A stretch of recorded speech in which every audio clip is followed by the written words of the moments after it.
It's May for Markets with May, and I am going to be reviewing the New York Times interview of Sam Bankman-Fried, SBF, and the collapse of FTX. Well, this was a really interesting request that I got from David, who is always with me on the daily show that I do Monday through Friday. He knows that because for a very long time, I worked risk management at a fairly senior level on the buy side.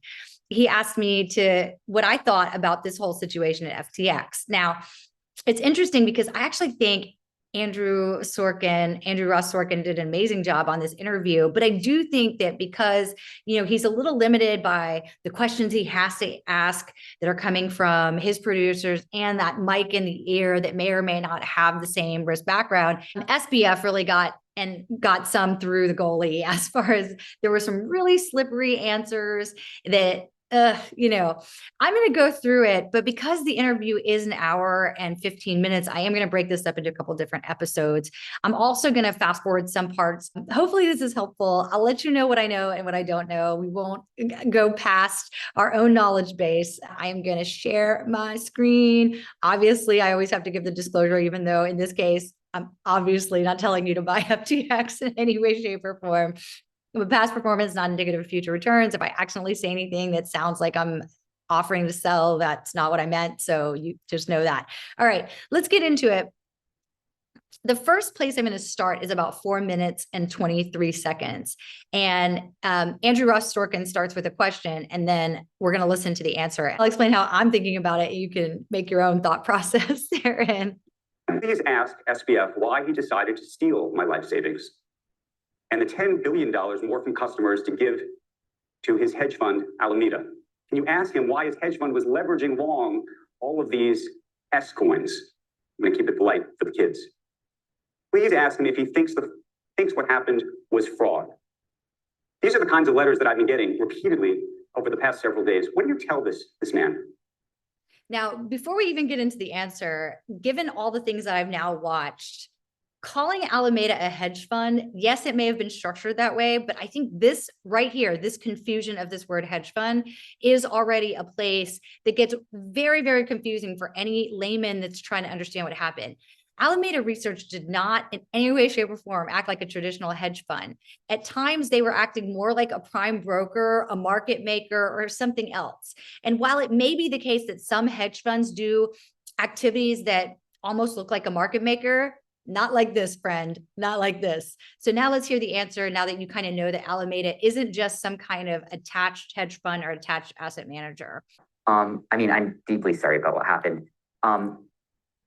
Here's, the long and short of what happened. And I'll start by saying, just to make a distinction here, you look at the US platform, you look at the international platform. The US platform, it's a US regulated platform with American users. To my knowledge, that's fully solvent, that's fully funded. And I believe that withdrawals could be opened up today and everyone could be made whole from that none of these problems plagued the US platform. Then you look at the international platform, for their non-US users. And as the letter says, Alameda Research did have a long position. And the international platform, it's a margin trading platform, it's a derivatives platform. It's a platform where all the clients were, going on, placing something as collateral and using that to put on a position, whether that's a futures position, a spot position, a borrow. What the exchange was storing was the collateral from all of those positions. Alameda Research was, one of those that put on positions there. So what he means by that is that it's when you have a margin account, you sign an agreement, and then the exchange itself is the custody of those assets. Now I'm using this word, there's going to be some people that are going to come at me because custody means something very specific within the broker dealer space. But all the assets are pulled together in a particular way. This is how even in the equities market, you can have lending greater than stock lending, if you will. In this particular case, it's just margin lending. So all the assets are stored together. That is true-ish. But then what he says is a little bit funky. And as I try and reconstruct this, over the last month, I have limited access to data, but my view of it, from what I have been able to see, is roughly that, basically, look, a year ago, Alameda had, I think, something like 10% leverage. Had something like 10 times the assets of the position that it had on. over the course of the last year, there were a number of market crashes that drove the value of those assets down and the leverage up. I think it was, to my knowledge, still under 2x leverage, as of a month ago. Okay, so a couple things that make this a very strange response. First of all, remember, this is the collateral that's held against all the accounting of that account. So in theory, if Alameda is truly separated, they should have a statement that looks the same as any other customer statement. And there should be some concept of margin balance associated with that. You would have exactly what the buying power is. You would have a thought process around what exactly was collateralized. So even if you put the funds together a particular way, you still have to create separate accounts for all of the accounts. This is like already kind of strange, but then to say that they had about 10% leverage a year ago, that is the most ridiculous start of an answer to a question that I've ever heard. There is 0% people in either the buy side or the sell side that would think that what the collateral position a year ago is in a margin account is even remotely relevant to answering a question related to whether or not there is a problem with Alameda. So let's continue on and see what he then says. You look at what happened this month, and in a few days, all out, PR assault, which led to a total market collapse in a pretty short period of time, no bid side liquidity, and more than $10 billion wiped off in a matter of days. And realistically speaking, no ability for FTX to be able to liquidate that position and generate everything that was owed. But I think the bigger question is where Alameda got the loan from, which is to say that there is a view that this is about commingling of funds. And in that letter that I just read you, this gentleman actually copy and pasted the terms of service for FTX into the email. And I just want to read you this. It says, none of the digital assets in your account are the property of or shall or may be loaned to FTX Trading. FTX Trading does not represent or treat digital assets in users' accounts as belonging to FTX Trading. So how is it possible that Alameda had this loan of such a large size? So there's that piece from the terms of service, but there were a number of other parts of the terms of service and a number of other parts of the platform on top of that. There is the borrow lending facility where users were lending billions of dollars of assets to each other, collateralized by assets on the exchange. And here, I think that people really come down hard on him as relates to whether or not that's true or dicey or what have you. But actually, everybody should, if this is a concern for them, take a look at their signature, what they signed with their broker dealer. In the world of equities, that thing is called a hypothecation agreement. In futures and other things, it doesn't quite have quite the same name. But if you're on a margin account, then your stuff is actually in collateral. And so the thing that he was saying earlier about unwinding assets fast enough related to the drop in the price, that's really going to be more relevant. Ultimately, it still looks commingled, but in fact, in this one, you can't really say that he's totally in the wrong per se. Okay, like there's some things that you're supposed to do as the exchange, but it's, this isn't the worst part, so to speak. Futures contracts where they're leveraged positions on. Now, of course, all of this, it's meant to be the case that these are positions where FTX could, if it needed to, margin call those positions and close them down in time such that it would cover all of those, all those shorts, all those liabilities. Obviously, that wasn't the case here, and that's a massive failure of oversight, of risk management, and of diffusion of responsibility from myself running FTX. But just make this very straight. Was there commingling of funds? That's what it appears like. It appears like there's a genuine commingling of the funds that are FTX customers that were not supposed to be commingled with your separate firm.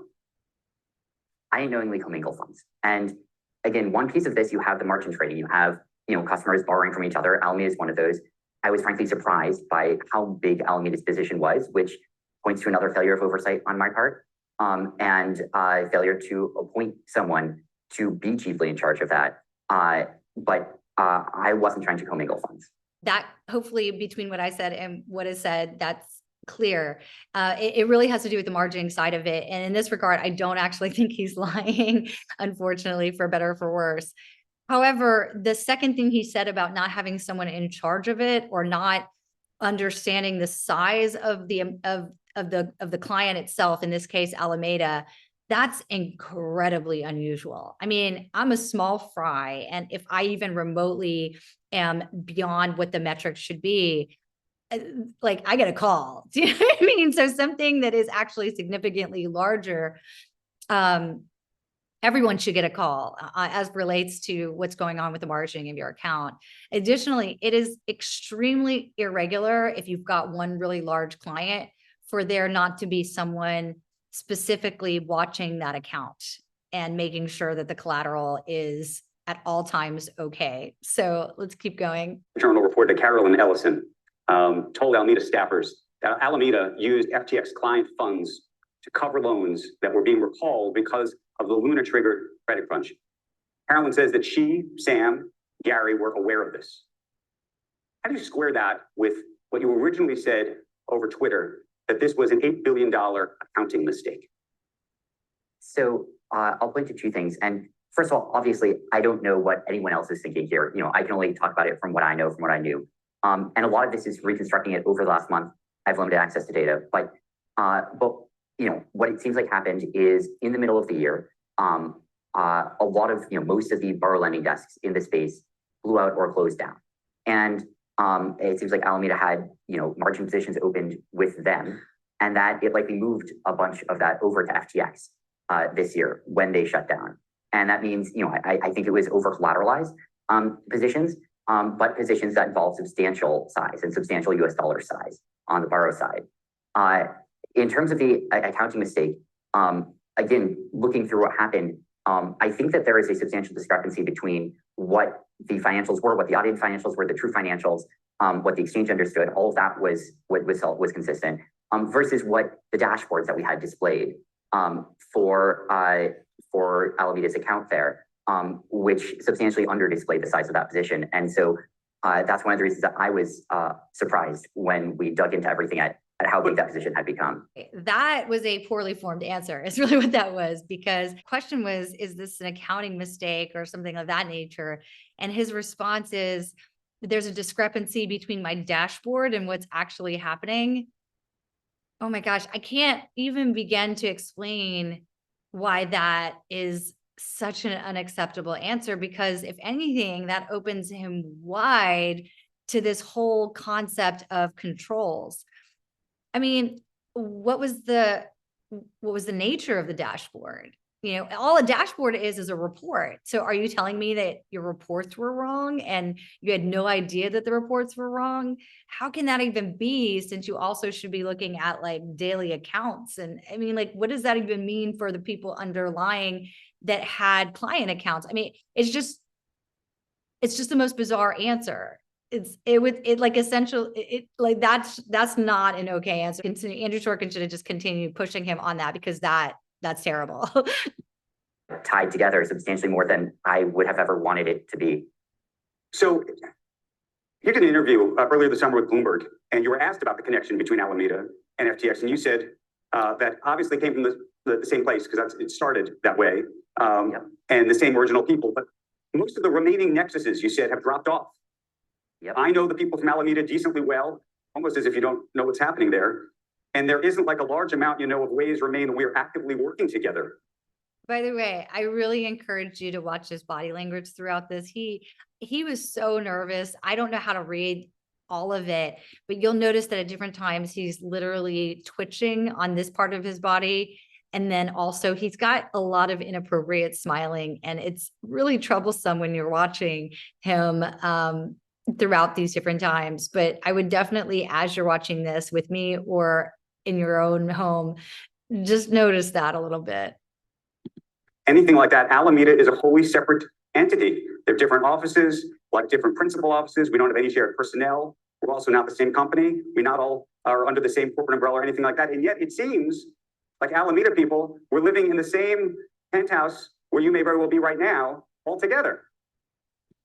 Okay, in fairness, that one isn't as bad as it seems, because as long as you're actually regulated, which clearly they were not, it's not the end of the world. There's lots of people that work at JP Morgan and have their spouse work at Morgan Stanley. So let's just see kind of where it goes here.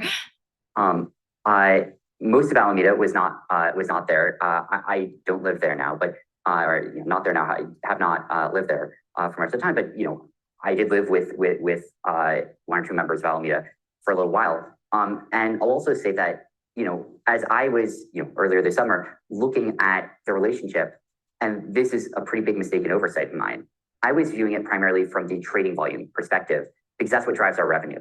And so when I was looking at how intertwined are FTX and Alameda, I was looking at, well, what fraction of trading volume, what fraction of liquidity on the platform does Alameda represent? That had fallen off from something like 45% in 2019 to something like 2% this year. But in terms of positions and balances, it was a much larger fraction. I hadn't been looking at that. That's a pretty big oversight.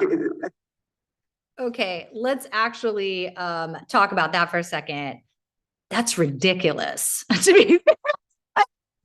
Can you imagine? Like, just think about it if you're a bank, right? Your biggest client, let's say they're like 25% of your assets, right? That's pretty big, right? I don't know. It's still unclear to me what percent of the total assets Alameda was. But even then, if you even had the most basic of risk managers, you would actually look at the clients that are the largest and try to understand what is your client risk? What is your large client risk? Now, interesting fun fact that in the case of this company, do have a lot of counterparties. And yeah, Alameda was a known big counterparty. The fact that they weren't doing it is really bad. However, there were some strange things that happened last year relates to a particular counterparty, and their Goldman Sachs actually absolutely ran risk on the different PB folks. That would be your Archegos, right? And other broker dealers, other prime brokers did not do the same due diligence on what type of leverage was being taken across the street. Now, in fairness, that's a little bit different because the hiding of that type of leverage is actually a bit more complex. In this case, Alameda wasn't structured the same way, such that it should have been kind of straightforward for them to know. Additionally, the type of risk of crypto is notably different. So the fact that he didn't even remotely have a concept of risk management as relates to collateral is so bad. I mean, it's so bad. It's not a kind of oversight. It's like literally no one at all in your firm has ever thought about risk. All right, let's keep going. Whether you were supposed to have access to these accounts to begin with. If I worked at a bank and was a bank teller and I decided to leave the bank at the end of the evening and take the cash that I ostensibly had access to, even if I intended to bring it to the bank later, even with more money to give them back, I still stole the money. I mean, look, I wasn't running Alameda. I didn't know exactly what was going on. I didn't know the size of their position. A lot of these are things I've learned over the last month that I learned as I was sort of frantically digging into this on November 6th, November 7th, November 8th. Obviously that's a pretty big mistake on Mark. That's a pretty big oversight that I wasn't more aware. I think I was, scared of, I was nervous because of the conflict of interest about being too involved. Obviously that shouldn't have meant that I didn't have real oversight, or that it really shouldn't have meant that I failed to appoint anyone to be in charge of that oversight, that relationship. But I haven't been running Alameda. I haven't been, thinking about its finances. I haven't been, making those decisions. But as CEO of FTX, it was still my duty to make sure that someone was doing so. This is actually bad question, bad answer is how I'm going to say it. Bad question because the thing that really got him wasn't so much the commingling as the collateralization pool and the need to unwind. So so basically, if I understood correctly, which is a big if because the way that they're communicating ain't great. Let me say it that way. It sounds to me like basically you have Alameda getting its lines called and as a result trying to unwind its existing collateral. And that, because they're long, means that they're pulling the money out to pay back the loans that they have at a rate that's faster than being able to, than the market falling and the ability of FTX to actually execute and unwind that. And as a function of that, because they weren't perfectly collateralized, it's a margin account after all. Do you know what I mean? Like essentially as the speed and velocity of that got faster, the pull became whoever could take it out first was getting it. And Alameda, because they were the first one tugging at the pull, they ended up taking the bulk of assets. I think that's what, if I understood this conversation correctly, actually happened. So the focus on commingling as a word, I think, is driving Andrew Ross Sorkin down one line that may not quite be the right word to describe what happened. It's still accurate to what happened, but it's not necessarily resulting in the answer that he's looking for, given what actually is the nature of this particular margin accounting approach that they're taking. And there's actually, in a lot of ways, this, that part is a little less controversial in my mind, but the answer he gave was so bad. It's so bad because, like, his response is, I was trying to purposely distance myself from this by not knowing their positions, and therefore that's how this all fell out. That's the most ridiculous thing. You're still the exchange, right? If you've got someone with a bunch of collateral on your exchange that's actually got the type of collateral that could default very quickly with great velocity, then it's not about being arm's length from Alameda because you're involved in the management. You don't want to be involved in the management. It's about actually doing what you're supposed to do. It's so bad. It's so bad. That takes us to 15 minutes. If you like this video, please do like, share, comment below. If you also saw some things that I missed that were really awkward in this little clip, I'd love to hear it. And definitely we'll link to the second part of this series